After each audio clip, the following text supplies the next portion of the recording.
You're listening to the Lanterns Radio Network. We are the network dedicated to empowering the individual, illuminating the truth, defending American exceptionalism, and inspiring future generations. Stay connected and get involved at Unauthorized access attempt detected. Tracking user via darknet algorithm. Isolating IP address. Targeting response teams. Greetings, operative. Your KLRN override has been approved. Please stand by. Lanterns authorization code accepted. Logging in. Your access to the HoloNet has been approved. Please stand by. Incoming transmission.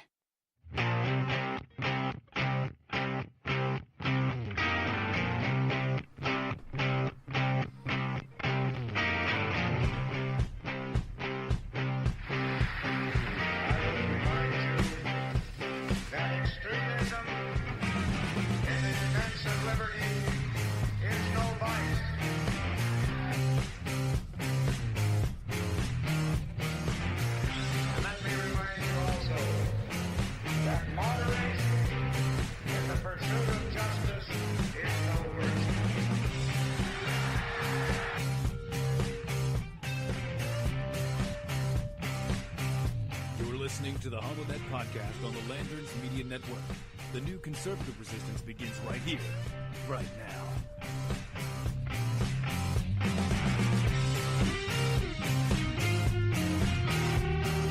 Allied reinforcements have arrived from the west.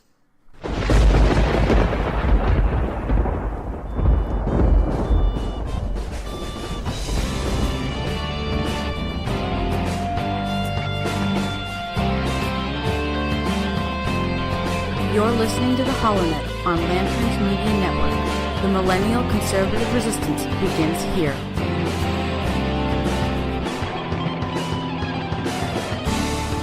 Oh, yes, indeed, ladies and gentlemen, boys and girls, children of all ages, the new millennial conservative resistance does indeed begin right here, right now, with you. You are listening to the HoloNet podcast on the Lanterns Media Network and syndicated on KLRN Radio. Again, that is KLRN Radio, if you want to check them out as well. Coming to you today. Today is February the 17th, the year of our Lord 2019. And there's a lot to go through this week. There's a lot to unpack. I mean, I'm going to start kind of top of the show with a little bit of housekeeping. Actually, no, I'll get to that later on in the show. Let's dive right into it. Joe Biden has disparaged America as an embarrassment while speaking in Europe. Gonna go to picture-in-picture for that real fast. Where's my picture-in-picture? There it is. All right. Joe Biden disparaging America as an embarrassment while speaking in Europe. First, before we even jump into this story coming to us from the Blaze, I think America disparages Joe Biden as an embarrassment. Creepy Uncle Joe, hands on the shoulders. Yeah, no. Let me see if I can pull that up. Creepy Joe Biden. Creepy Joe Biden. Because the memes are strong. The memes are very strong here. And Creepy Joe Biden. Right there. Creepy Joe Biden. In all of his glorious creepiness. Oh, that's YouTube. Yeah, no, we don't want to do YouTube. That can get real ugly real quick. Yeah, some examples of Creepy Joe Biden. Leaning in way too close. Creepy Joe Biden. Now, this is just a generic Google search. I make no guarantees or warranties of how accurate those photos are or how realistic they are, but yeah, Creepy Joe Biden. So, former Vice President Joe Biden, who is reportedly mulling a run at the White House, described the United States as an embarrassment while speaking in Germany on Saturday. The exact quote was, "The America I see values basic human decency, not snatching children from their parents or turning our back on refugees at our border. Americans know that's not right," Biden said, the Examiner reported. "The American people understand plainly that this makes us an embarrassment. The American people know overwhelmingly that it's not right, that it's not who we are." Although Biden did not criticize Trump by name, maintaining a long-standing unspoken policy of refraining from criticizing the sitting president while on foreign soil, Biden spoke as a citizen and said that America lacks leadership. Woo! He's playing that one close, because saying that America lacks leadership comes right up to that line of insulting a sitting president on foreign soil, doesn't it? But again, I reiterate, I think that Creepy Joe is much more of an embarrassment to the American people than the American people should be to Creepy Joe. Ugh. Please run for office. Please run for president. That will be one of the most entertaining possible 2020 campaigns ever. Joe will get wrecked. Joe will get wrecked. Mark my words. You heard it here first. So that brings us to a couple of other quick things here on the HoloNet podcast that we really do address. And you know, I want to address the elephant in the room.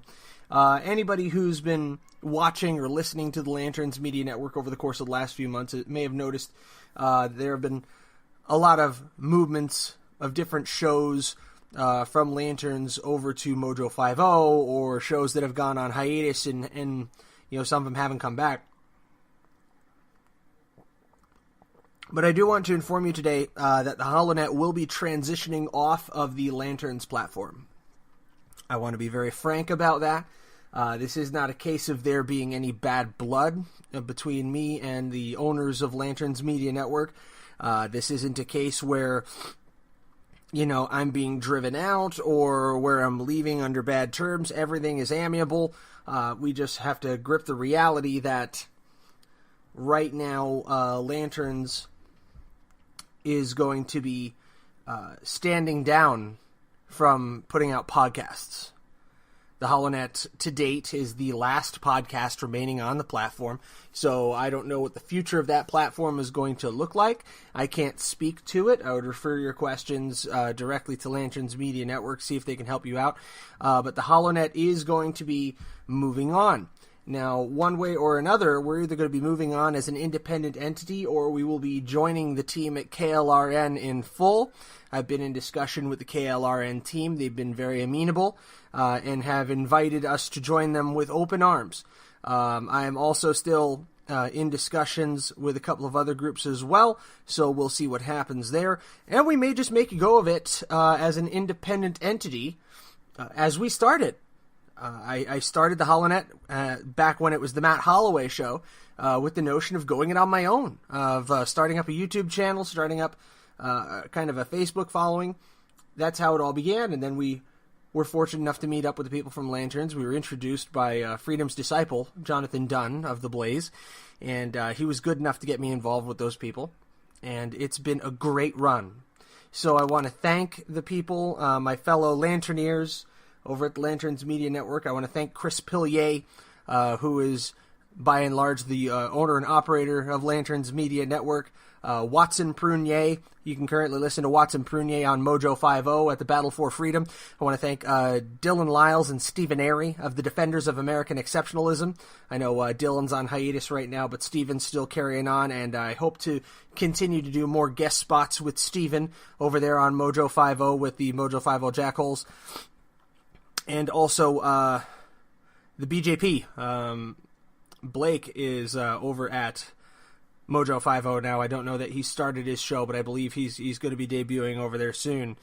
So, a lot going on right now, and we're seeing a lot of consolidation and a lot of migration in the conservative radio space. We've recently seen the very controversial merger of The Blaze and CRTV, resulting in Blaze Media, which now has Glenn Beck, Louderworth Crowder, Steven Crowder, Steve Deese, quite a few big names in conservative talk.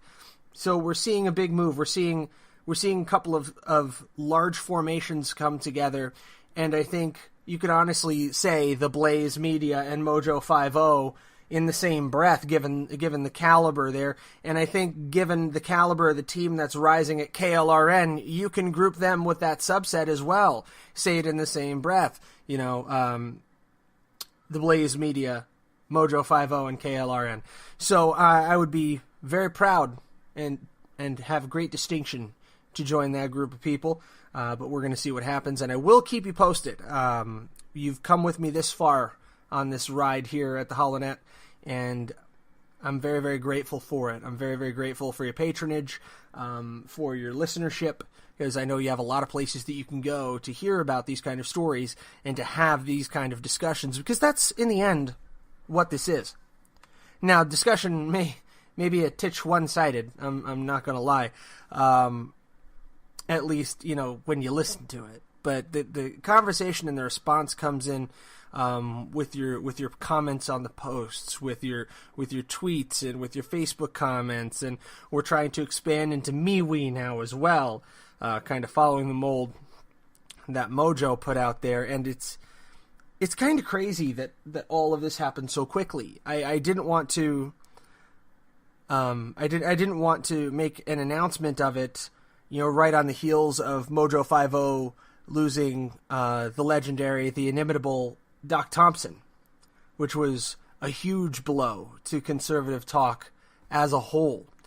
So I didn't want to talk about what's going on with the HoloNet and with Lanterns, because I didn't feel it was my place. But the writing has been on the wall for me, for the HoloNet, for this podcast for a little while now, that it was getting to be that we were going to need to find a new home. We were either going to need to strike out independently or find another group to run with. And really, I can't thank the people over at KLRN enough. I can't thank our brothers and sisters over at Mojo 5-0 enough, because there were some talks with Mojo 5-0 as well, and I'd still be open to working together with them also. We'll have to see what takes shape. But throughout all of it, and I've had ups and downs. I've had days when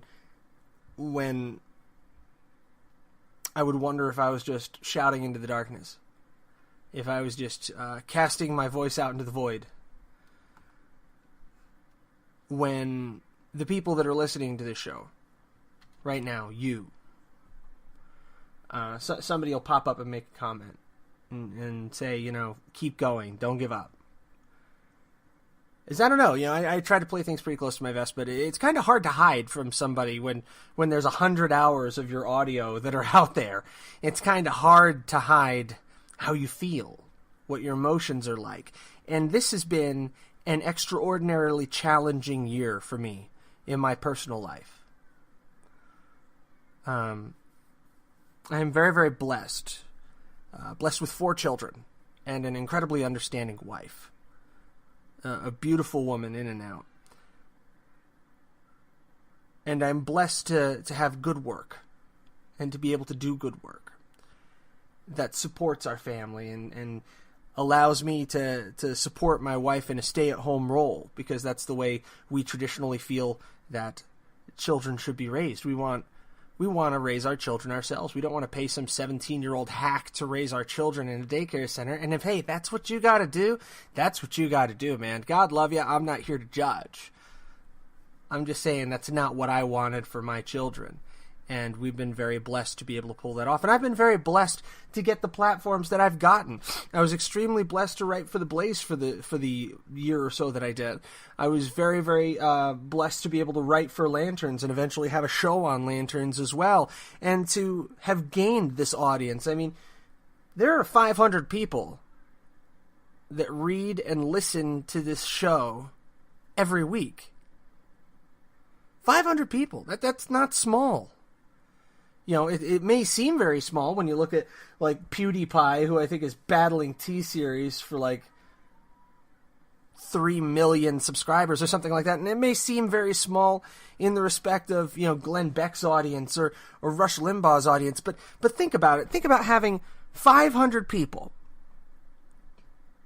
who tune in, who take an hour out of their life to listen to what you have to say once a week. It's an enormous honor. And I am very, very grateful to all of you for it, and for all of you that have helped along the way and have invited me into your car with you, or next to you at the gym, or invited me into your home. And because that's what it is. That's really what it is. That's the gift of what technology has done. Technology has made this medium accessible to everyone. Formerly, it was a precious few, who got to enter our homes and enter our lives this way. A few like Rush Limbaugh, a few like Glenn Beck or others of the greats, you know, like Paul Harvey. Everybody talks about Paul Harvey. Paul Harvey was one of the greatest there ever was. I mean, I always think back to and refer back to his Thank a Farmer and his very prophetic "If I Were the Devil." And now, this technology of podcasting, of YouTube, allows a schlub like me, who wins the Nobel Prize for attempted college, it allows me that same type of platform. It allows me that same chance. And it allows you that same chance if that's something you want to take, if you want to put yourself out there. And there are a lot of great men and women in radio who have grasped that and held on to it. Some have been more successful than others. Some haven't been very successful at all. But I do this because I love it. Because there's a passion to it. And I love having this conversation with you every week. And I'm going to keep doing it as long as I can. And with whoever will come along with me or will give me aid and give me help in this quest to hold the line against the night and to speak truth. Because we are entering into an age. Hell, we're already there, where truth is viewed as hateful by many. Truth is a hate crime. You know, I thought I'd heard of it as a hashtag, you know, hate truth or truth hate. I went searching for it. I couldn't find real convincing evidence that this was a thing. But undeniably, speaking truth has become viewed as a hate crime. And it's not, I'm talking about, my truth, my story, subjective truth. No, I'm talking about objective truth. Truth that was accepted en masse for ages. Truth that a man is a man and a woman is a woman and an Apache attack helicopter is an Apache attack helicopter. I mean, truths that you would not ordinarily question. And I am not standing against questioning truth, because I believe we need to question everything. But there are certain truths that are self-evident.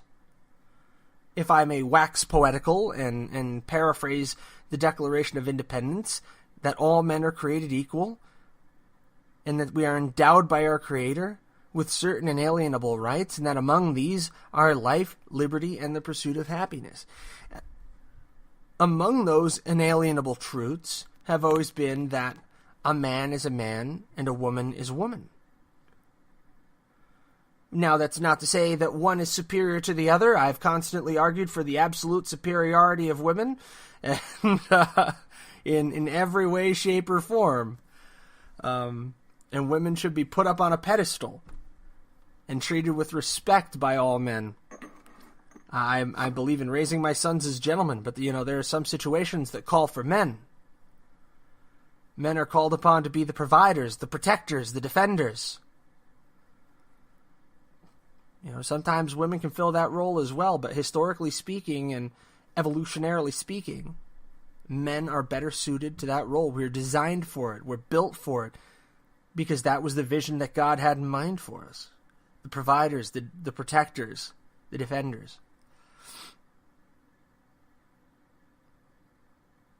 These truths can get you deplatformed,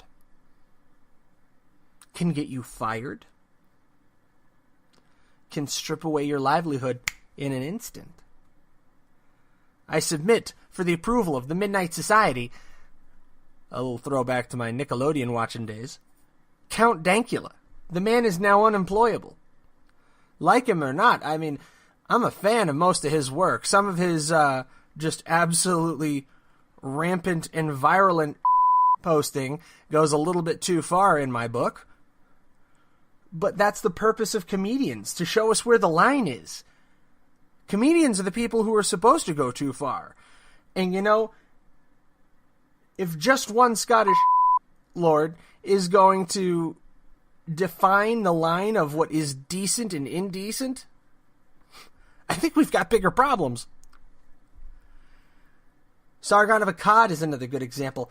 Gavin McInnes has been wiped off the face of the internet for all intent and purpose. Now it seems he's at least found maybe a temporary home with Steven Crowder with Louder with Crowder, and I hope he stays on his third chair. That'd be fantastic. But I'll give you a couple of concrete examples here. Let me go picture in picture. On the Blaze, Facebook takes action against users for calling accused cop killer illegal immigrant and illegal alien. This is an old story. This is from December 30th. But it remains very true. Going back to Blue Lives Matter, we're talking about the death of California police officer Ronil Singh. Here's a name that fell out of the newspaper, huh? And a lot of people were making posts describing Gustavo Perez Arriaga, the man police accused of murdering the California police officer, as an illegal immigrant. And posts declaring Arriaga to be an illegal immigrant or an illegal alien were ruled by Facebook to violate their standards against hate speech. And here's the offending post. Vetted legal immigrant, protector, talking about Officer Singh, an unvetted illegal immigrant, murderer. Any questions? So pointing out that someone is an illegal immigrant or an illegal alien, which is a true statement. Illegal immigrant and the illegal alien are legal terms that are used to describe persons who are in this country illegally. Using that true speech is now hate speech. True speech is now hate speech. Hate truth. Truth hate. George Orwell got it pretty right about 1984. He got some of the details wrong, though. I think 1984 isn't because the year is 1984. I think it's because the people that were enacting it were born in 1984. Wrap your mind around that one. The people enacting the dystopian terror of 1984 were actually born that year.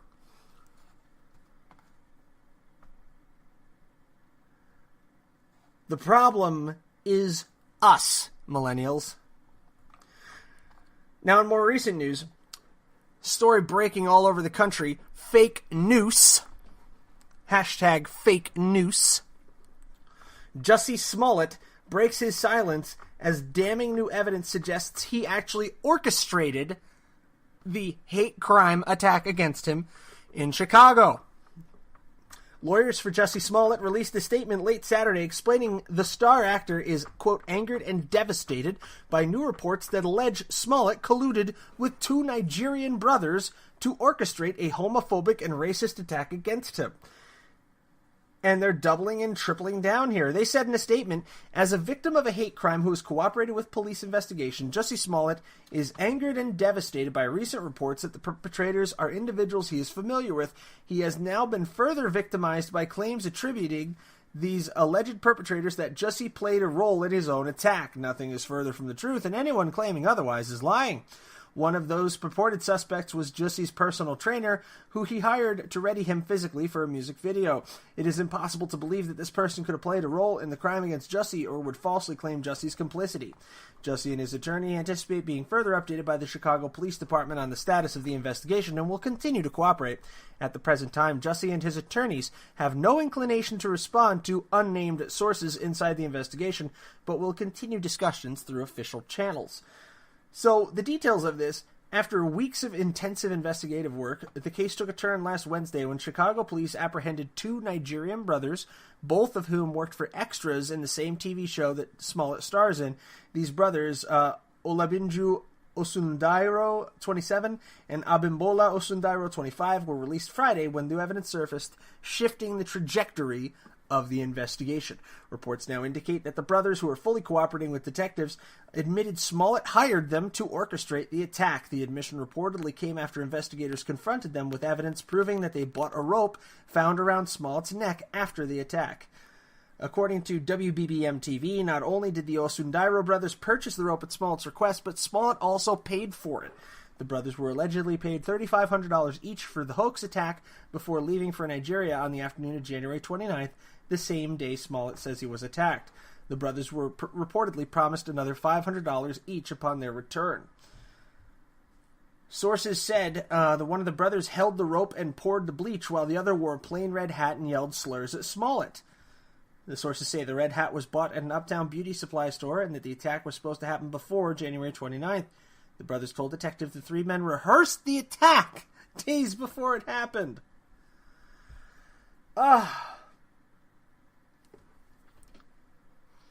So that's pretty cut, clean, and dry, and yet Jussie Smollett is now doubling and tripling down through his lawyer.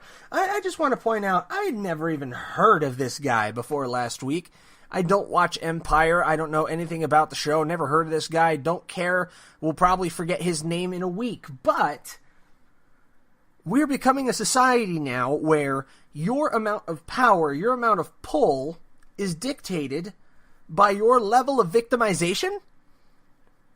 Where people are willing to be quote-unquote victimized in order to further their career or further their fame, where it's a boon to be victimized. This is the oppression culture that we have built out,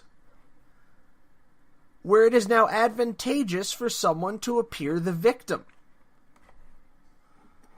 The greater you are on the victim tree, on the hierarchy of your oppression, the better off you are. The more socially viable you are. You're socially superior. And I, as a cisgendered, heterosexual white male, am the absolute bottom rung of the ladder. Made even worse so by the fact that I'm a conservative and I'm Christian. So I am the absolute lowest possible rung. And I suppose at the top you would have, a trans person of color who is gender fluid and omnisexual. That would be the person. And a Muslim, for maximum effect of all the different varieties, of all the intersectionalities thrown into one. And that apparently is now our source of social power, is how oppressed we can make others perceive that we are. And here is one of the first prominent examples, one of the first pretty much cut, cleaned, and dry examples of someone creating the appearance of their own victimhood in order to advance their personal status. Because as I said, never heard of the show Empire, don't care. Never heard of Jussie Smollett, don't care. But this week now I've heard of him and I know the name. So, how many people are like me? This guy's a household name now. At least for this 15 minutes of fame. And until this long trial process gets drawn out. By the way, according to a report that I saw on Drudge, he could be looking at 3 years. Can you imagine if this case goes to a trial? How stretched out this could be? This guy's name could be a household name for 5 years. For half a decade as a trial stretches out. And legal controversy grows and looms.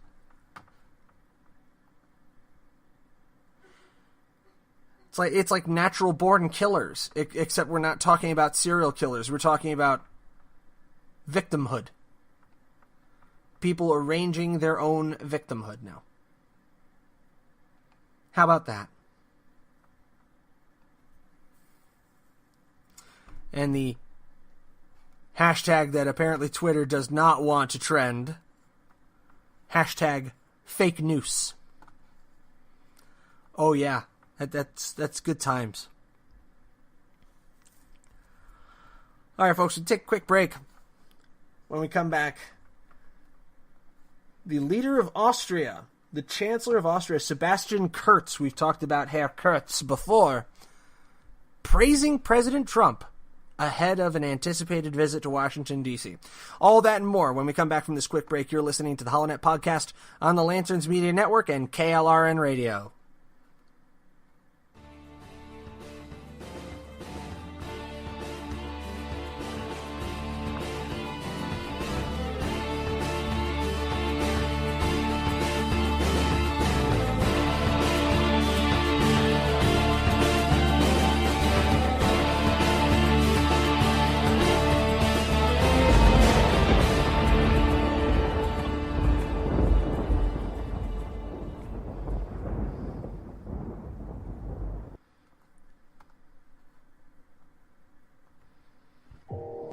You are listening to KLRN Radio, where liberty and reason still reign.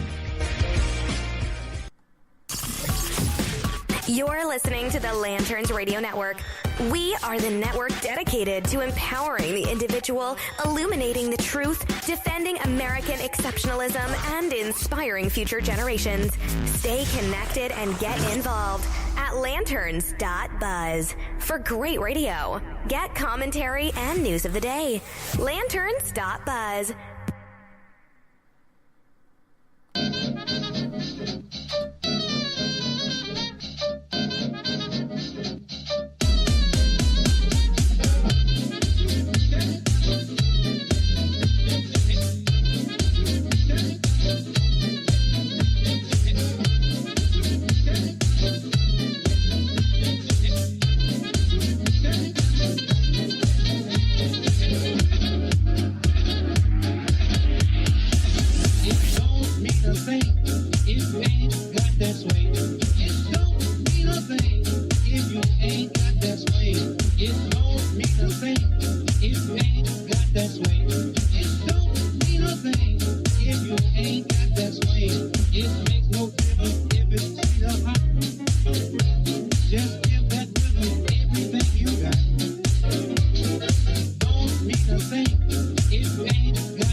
You're listening to the HoloNet podcast on the Lanterns Media Network.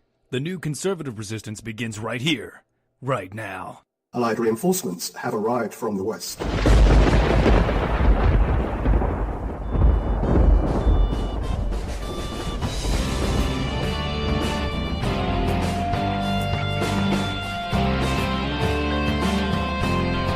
You're listening to the HoloNet on Lanterns Media Network.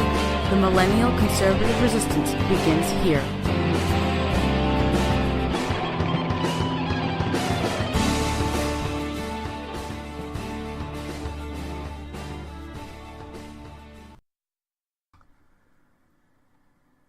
That was dead air. I'm going to have to fix that. Anyway, so now that we're coming back from the break, sorry to people on video. I kind of got started there. We're talking about national emergencies. We're going to talk about the Austrian chancellor in a little bit. I teased that before the break. But national emergency is making a lot of news. President Trump's national emergency. And I wanted to touch base on that a little bit, what the legal definitions are. And first and foremost, I read in the earlier section here on Cornell law, national emergency has to be declared to the Congress by the President, logged in the Federal Register, and supersedes all laws written before 1974. So, a national emergency declared by the President can be terminated if there is a law in a joint resolution terminating the emergency. So both houses of Congress have to pass a joint resolution saying, no, there is no such emergency, or the President issues a proclamation terminating it. Any national emergency declared by the President shall be terminated on the date specified in the joint resolution referred to in the clause, or the date specified by the President's proclamation. Any action taken on or proceeding pending not finally concluded or determined to be such date, any action or proceeding committed to the such date, Now, termination review of national emergencies by Congress, not later than 6 months after a national emergency is declared, and not later than the end of each 6-month period thereafter that such emergency continues, each House of Congress shall meet to consider a vote on joint resolution to determine whether that emergency shall be terminated. So the clock is ticking for President Trump. He has 6 months until the Congress is obligated by law to consider a joint resolution to terminate his national emergency declaration. And then it's going to happen every 6 months subsequent to that. So then we have the rules about how it needs to be filed and, precisely how they need to go about declaring it a national emergency, or whether they could do an automatic declaration. Okay, so we go back to Chapter 34 for national emergencies. And we have the exercise of emergency powers and authorities here. So what precisely can the President do under the terms of a national emergency? So when the President declares a national emergency, no powers or authorities made available by statute for use in the event of an emergency shall be exercised unless and until the President specifies the provisions of law under which he proposes that he or other officers will act. So in other words, even under a declaration of national emergency, the President cannot act in a way that contradicts existing law. This is crucial because the law regarding the erection of a border fortification was signed years ago by joint session of Congress, bipartisan bill. And that is the law that the President is going to be able to carry through under the terms of the national emergency statute. He can't just come up with new laws that he wants to execute. He has to execute existing laws. Such specification may be made either in the declaration of national emergency or by one or more contemporaneous and subsequent executive orders. So he either has to publish a separate executive order or obey an existing law. So this is not the catastrophic end of American freedom that a lot of people are pointing it out to be. Point blank, we don't like executive orders. As conservatives, as constitutionalists, we generally do not like executive orders, and you shouldn't. It's ruled by executive fiat. But the question we have to address at its core is what's going on at the southern border in the United States what you could consider a national emergency? Now, my point of view on this is, and has been, a resounding yes. There are large swaths of southern Arizona that are effectively lawless, that are de facto controlled by cartels and coyotes. There are places where a law-abiding, God-fearing American cannot and should not go. And that is an unacceptable state of affairs, where the United States is not exercising sovereign control over its own territory. And that is sufficient, in my eyes, to constitute a national emergency. We do not have operational control over our sovereign border. That, in and unto itself, is an emergency. We are not able to exercise sovereign control over our boundaries. And I'm not just talking about the southern border. There are large swaths of the Canadian border that I feel could be better monitored. Because as a lot of people will tell you, a lot of visa overstays occur from Canada. Sorry to my relatives up there. No offense intended. But when you're talking about border security, you have to be comprehensive. The southern border requires a wall. The northern border, I think, requires better checkpoints and better enforcement of visa overstays. But that's the question we have to come to with this national emergency controversy is, what do you choose to believe? Do you choose to believe that tens of thousands of refugees pouring over the southern border, bringing with them crime and drugs and communicable diseases that were heretofore eradicated within the United States, or at least significantly curtailed? Do you believe that represents a clear and present danger to the United States, or do you not? When confronted with the evidence, with the stats, with the eyewitness reports from the people who live there, are you willing to dismiss those reports? Or will you accede to their credibility? Me, I will listen to the people who live in Yuma. I'll listen to the people who live in Ajo, who live in Nogales, and who will be the first to tell you, yes, this is a crisis, it is an emergency, and the federal government must act. And I call on Congress, instead of wasting your time digging your heels in and trying to blow holes in the president's national emergency, do your job and legislate. Write law that addresses these issues. And then the president's national emergency will simply cease, because you will have solved for it.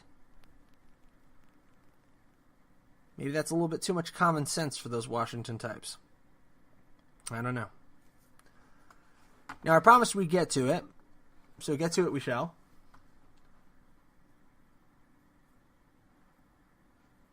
Here we go. In Berlin, Austrian leadership praises Trump's very active and also very successful foreign policy. Austria's chancellor has described parts of U.S. President Donald Trump's foreign policy as very successful as he prepares to visit Washington this week. Chancellor Sebastian Kurz told Sunday's edition of the Austrian newspaper Die Presse that one of the main aims of his visit is to help avert a trade war which he said would endanger thousands of jobs in Austria. On Saturday, German Chancellor Angela Merkel said U.S. authorities appear to have concluded that European cars were a national security threat, suggesting that trade tensions might spike anew.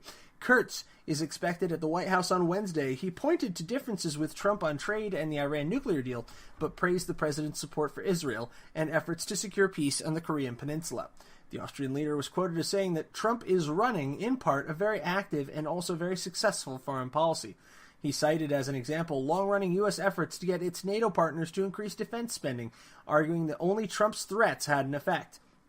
We see that rather critically as a neutral country that supports disarmament, but corresponds to the aims NATO has set itself. Kurz said, Austria is not a part of NATO, but is a member of the European Union. Asked whether he thinks Trump wants to weaken the EU, Kurz replied, I don't think it can be in America's interest to have a weak EU. Kurz, a 32-year-old conservative, took office in December 2017 in coalition with Austria's nationalist anti-migration Freedom Party. He has made curbing unregulated migration a priority. So definitely cut from similar cloth as President Trump. I think his visit this week may bear unexpected fruit. Perhaps we'll find a new ally in the Austrians. Although I have to disagree. I have to tacitly disagree. A weak EU is nothing but good for America. Nothing but good. And with Article 13 now passed and put into place, a weak EU is precisely what we're going to get as tech giants start fleeing en masse.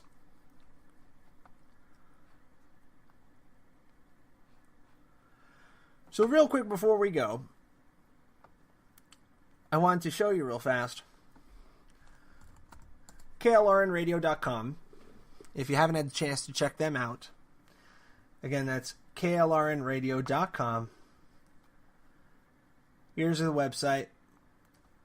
It's developing pretty quickly. You can find KLRN Radio also on Facebook and on Twitter if you want to go support a very patriotic group of Americans. They're known for America Off the Rails. And we'll go to the show listing here, tell you a little bit about them. We've got America Off the Rails, the Conservative Curmudgeon, the Jen and Rick Show, the Hardcore Patriot, God's Pure Word of Faith, Remember the Fallen, Conversations in Science, Robinson and Wright, Wentz World, Flo's Focus, Jesse's POV, the Generation Y Conservative, which I'm going to have to check out, Jesse's Coffee Shop, and those are the core shows on KLRN. And then you go to some of the syndicated shows that they have. You have Behind Enemy Lines, Conservative Commandos, Veto and Veto, Patriot Radio, The Loftus Party, Shut Up and Sell, and soon to be added to that list, the HoloNet Podcast. So when you get a chance, check them out. KLRNradio.com /syndicated. You can find the show schedule there. They have a chat room set up and everything, so you can chat with them live. Tweets at KLRN Radio. And once again, want to thank them for their support and syndication through this transition.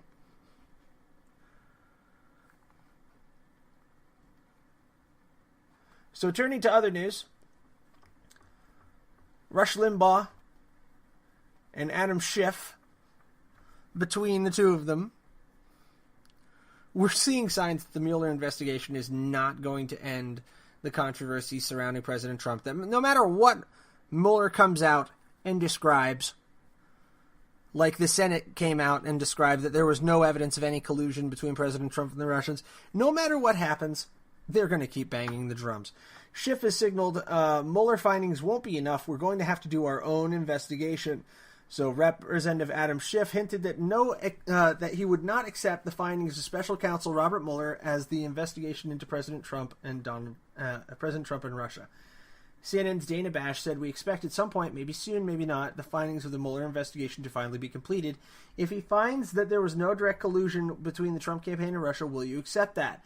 Schiff said, "We're going to have to do our own investigation, and we are. We'll certainly be very interested to learn what Bob Mueller finds, but we'll have to fight to get that information. Bill Barr has not been willing to commit to provide that report either to Congress or to the American people. We're going to need to see it. The American people need to see it. We also need to see the evidence behind the report. There may be, for example, evidence of collusion or conspiracy that is clear and convincing, but not proof that is beyond a reasonable doubt." So, in other words, there might be things that come close to being proof, but actually aren't proof, and we want to damage the president with that. Come on, Schiff. Really? He added, "The American people are entitled to know if there is evidence of a conspiracy between either the president or the president's campaign and a foreign adversary. At the end of the day, the most important thing for the American people to know is whether the president is somehow compromised, whether there's leverage the Russians could use over the president, and if the Russians are in a position to expose wrongdoing by the president or his campaign, that's compromising." Bash pressed on, "You're talking about transparency, but I guess the question is, in terms of what the substance of his findings are, Robert Mueller, will you, given the fact that he has had such an extensive investigation, will you accept the findings separate from the investigation that you're doing?" Schiff said, "I will certainly accept them in this way. I have great confidence in the special counsel, and if the special counsel represents that he has been investigated and not interfered with and not been able to make a criminal case, then I will believe that he is operating in good faith." So, double talk? I mentioned 1984 earlier, and this is good old-fashioned doublespeak, where you can say two different things that are absolutely contradictory and believe both, evidently. We're seeing a lot of this on the left lately. So to recap, today we talked about the evolving situation of where HoloNet is going to be based. We talked about hate-truth or truth-hate and how we seem to be crossing the barrier into a dystopian future where your strength is based on your level of victimhood. We followed up on the state of emergency, the national emergency that President Trump has declared, and what that looks like and what that enables. But at the end of it all, what it comes down to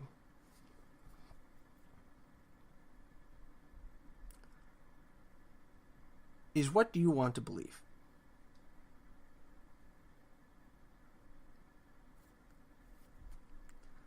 Because people are no longer being governed by facts. We are being governed by beliefs. Simply because we have no trusted arbiter of facts. Homer Simpson once said, "Facts are meaningless. They can be used to prove anything." And it's a rather dim view to take of the world, but in 2019, going into 2020,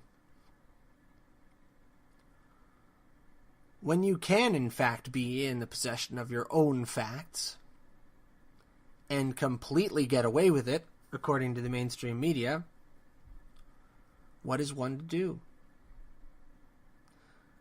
This is where we need what the Bible called discernment, where we can tell the truth from the lies through grace and through context. It's not perfect, never is. But you have to use your mind, use your intelligence, use your intuition, and search your soul for the truth. And discernment is that you'll know it when you see it.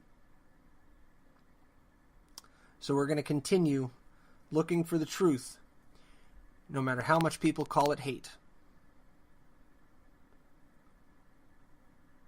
Because the truth doesn't hate anyone. The truth only hates falsehood. You're listening to the Holonet Podcast. Thank you. God bless you. And God bless America. Good night.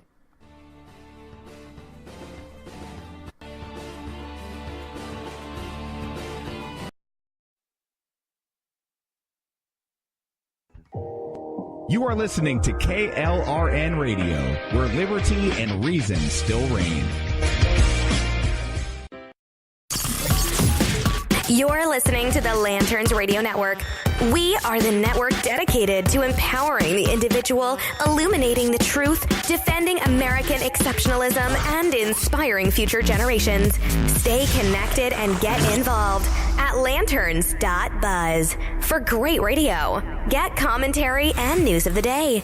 Lanterns.buzz.